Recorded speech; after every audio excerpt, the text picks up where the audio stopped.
The duck went to the deli. The duck went to the deli. Mom, I can't talk right now. I'm at work. How now, brown cow? How now, brown cow? Okay, Mr. Landis here, talking about one of my favorite topics of all time, stories. Specifically, what elements make up a great story. I'm headed west to strike it rich. So story elements are kind of like my other favorite thing, tacos.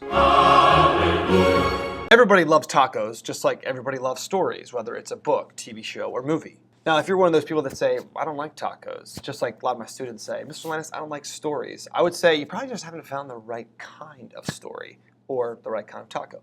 You get it. And if you don't, we can talk about it later. Let's talk about the most important part of the taco, and that is the shell. That's right. In this simile, that's the plot, the structure of the story, the actual things that are going to happen. Don't worry, we're going to make a whole nother video on how to make a great plot. The plot is the backbone of the story. It holds everything else together so the reader can experience it in a meaningful way. But nobody eats a taco for the shell, unless you're one of those weird people who walk around eating taco shells. The shell is crucial, but it's not the best part of the taco. What you need is the heart of that taco. I'm talking about protein. This is what we call theme, or the message of the story, what it's really about.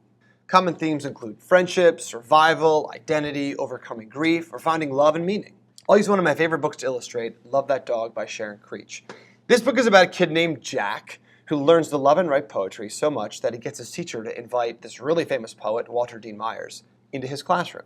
But the heart of this book is about overcoming grief. See, we learned that Sky, Jack's dog, actually died before the book started. And so Jack's journey through poetry is really Jack learning to give voice to his grief. And that's the heart of the book. Lots of stories have several themes, and while our taco analogy kind of breaks down here, you can have more than one theme. But a word of caution here, too many themes can be kind of weird, just like too many taco meats can be kind of weird. You're confusing the reader, and they might lose track of the main theme or the primary heart of the book. It might distract the reader from the central theme you're trying to communicate. So I suggest having a primary theme and then one or two secondary themes that logically support the main theme. So now we've come to the toppings, the critical extras of the taco that enhance the experience. This is called style, and it's where authors really shine. It includes things like point of view, character voice, word choice, humor, and degrees of violence or emotion. In Love That Dog, for example, Creech uses free verse, which is her style of prose that really goes along with the theme of poetry in the book. What you might notice is you, the reader, prefer different styles, just like people like different taco toppings. I hate lettuce, for example, because it's a complete waste of time on a taco. You might like lettuce, in which case you would be weird. Now we have our completed taco. We have the plot, which is our shell, we have our theme, which is our protein, and we have style, the extra toppings that give it flair. The reason this is so helpful is because writing a good story is really hard.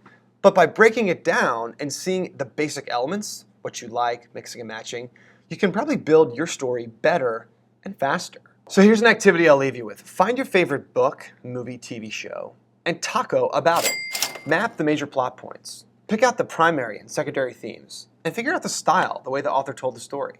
You can download a free PDF worksheet of this activity on my website. Last thing, I don't want you to walk away thinking that writing is like a science. You can just go into some magical lab, and if you had the magical ingredients, you could create the best story. But I do think that knowing the basic elements of stories that you like to read, and stories that other people in the world like to read, that could really help you get down to writing your own great story. Thanks for watching. I've got my shovel and my pen and my pick. This video is produced entirely by me and this $10 lapel mic that I got on Amazon and my laptop computer and this light that I borrowed from a friend. Today's video featured Love That Dog by Sharon Creech, an amazing book I highly recommend, published in 2001 by Scholastic. For more videos about tacos and writing, and for free teachers, for more videos about writing and tacos and life, visit my website at matthew-landis.com. Teachers can also find free writing worksheets and resources, and a link to pre-order my young adult debut novel, League of American Traitors. Feel free to order 1 or 10 or 100,000 copies. Life here is rough. There ain't no